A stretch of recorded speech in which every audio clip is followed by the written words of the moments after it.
Melbourne, Australia, that was adapting to a new country wasn't easy.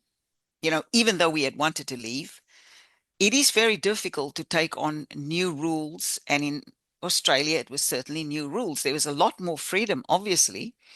But when you've been sort of programmed in some way to live a certain way, uh, all of us. So I have four siblings, two brothers, two sisters, and myself. My parents, it took us a while to actually adapt to life in Australia. And I remember numerous times, one or two or three of us saying, we want to go home, we want to go back to South Africa, Wow.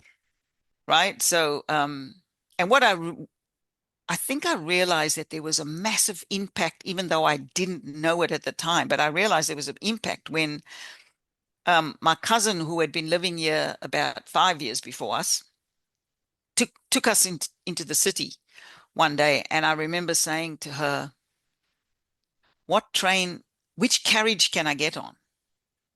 And she was like, what do you mean? I'm like, well, where's the black carriage? Where's the colored carriage? Wow. And she was like, you're not in South Africa anymore. You're Wow. in Australia. And so that was the realization that there was a level of subliminal programming that had occurred in the country that I'd been born into.